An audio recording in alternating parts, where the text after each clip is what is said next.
Donald Trump is a clear front runner, but he is not the only Republican making a strong showing in the polls. Dr. Ben Carson is on a roll ever since the first GOP debate, but as he gears up for the next one on CNN in September, on the 16th of September, we're hoping he has more questions and he gets to talk a little bit more. The big question in the wake, though, of today's tragedy in Virginia is about gun control and gun law. So joining me now is Republican presidential candidate Dr. Ben Carson. Good evening, sir. Thank you so much for joining us tonight.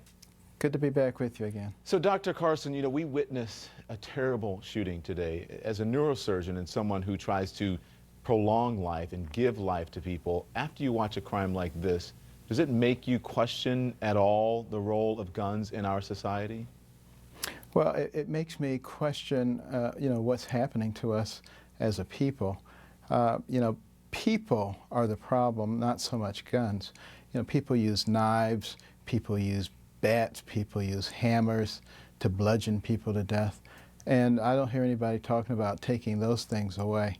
So, but Dr. Carson, I have to ask you, because having a gun offers people a unique opportunity and advantage to kill multiple people at a time, to do injury that may be far greater than any of those other instruments that you mentioned. Therefore, what would you suggest? That we take all the guns away? No, I'm asking you. You're running for president, so I'm asking you the question. I mean, a baseball bat and a 9mm or a Glock, as this young man used, those are two different things. See, we have to recognize that we are a country of laws, and we have a supreme law called the United States Constitution, and the Second Amendment of that Constitution gives citizens the right to keep and bear arms. Therefore, anything that we're going to do has to be done with respect to the Second Amendment. Yeah. Okay, let's move on now and talk about your standing in the polls. Because in this Fox poll that you're second behind Donald Trump. You're also in second in some key states like South Carolina, in Iowa as well. Why do you think you have suddenly taken off? You're, I don't want to say the new golden boy because Donald Trump is leading, but you have certainly made a mark in the polls. Well, I think it's because people are actually getting a chance to hear me. Before the first debate, half the people didn't even know who I was. And they've been doing their homework subsequently and actually getting a chance to hear from my own lips what I've said, as opposed to what others characterize me as saying, which are two completely different things. Mm-hmm. We have been talking tonight about Donald Trump. We've been talking tonight about race, the shooter as well, because he mentioned it. How do you think Donald Trump is dealing with the immigration issue? And how do you feel about the direction he has taken the political race? Well, see, the wonderful thing about the political process that we have is that everybody gets to express themselves. And over the course of a period of time, some people complain that the period is too long. Mm-hmm. But over a significant period of time, you're able to see very clearly what kind of a person each one of us is. And the voters will then have an opportunity to choose the one that they feel is going to do the best job of leading this country. Mm-hmm. I want to read something. This is from your op-ed that was in USA Today, and you said this about the Black Lives Matter movement. You said that they were focused on the wrong targets to the detriment of blacks, you said. And then here's what you write. You said, unjust treatment from police did not fill our inner cities with people who face growing hopelessness. Young men and women can't find jobs. Parents don't have the skills to compete in the modern job market. Far too many families are torn and tattered by self-inflicted wounds. Violence often walks alongside people who have given up hope. So you have said that anyone who questions the status quo on race gets called, like you, who happens to be a person of color, that they get called an Uncle Tom. So tell me what you think needs to be done to change things in this country. Well, for one thing, we need to stop fighting each other. We need to stop getting in our respective corner and calling each other names and acting like third graders. Apologies to third graders. What we need to do is put on the table what our solutions are, all sides. And then, like intelligent people, discuss what the solutions are.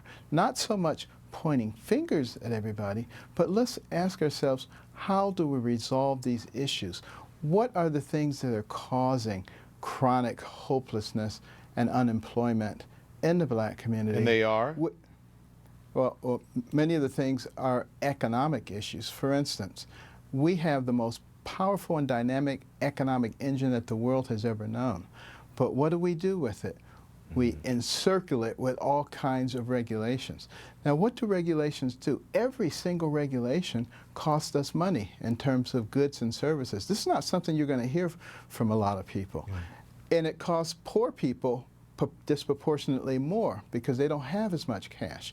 Those are the kinds of things that really drive the disparity. It's not the rich people. You can take all the money from the top 1% and apply it to these problems, and you're still going to have the problems. We have to actually deal with the fundamentals. I want to play something that, because I was particularly struck by one of your recent trip to Harlem, and where you said this. Take a listen.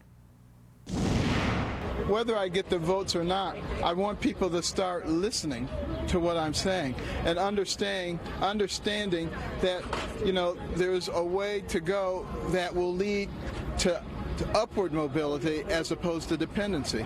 And let's talk about that way, and let's not be satisfied to be patted on the head and kept like a pet. So I'm assuming there that you're talking about the Democratic Party, right, taking black votes for granted. Do you think the Republican Party offers a better alternative, and how do you think the GOP can help? Well, I don't know about the Republican Party. I know what I am going to be advocating. I'm going to be advocating that people invest in people. Business, industry, Wall Street, academia, churches, community groups. We have to take interest in the people around us. Those are the programs that work, that I've seen that work.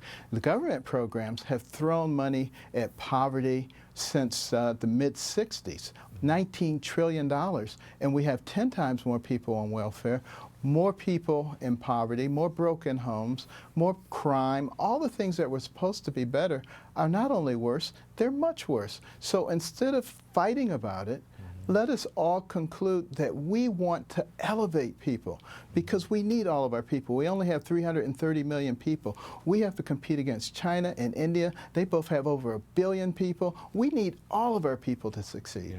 So okay, let's talk about this, because it's going to be the focus of our next segment. It was the focus basically of our broadcast last night, about the way Donald Trump handled Jorge Ramos. What did you think of that? You know, everybody probably is going to handle something like that in a different way. You know, I probably would have handled it differently. You probably would have handled it differently. Again, it goes back to the American people getting to know each one of us and deciding for themselves what kind of individual they want to represent them. Dr. Ben Carson, we thank you for coming on CNN tonight. Come back anytime. Good luck out there on the campaign trail. Thank you, Don. Appreciate it.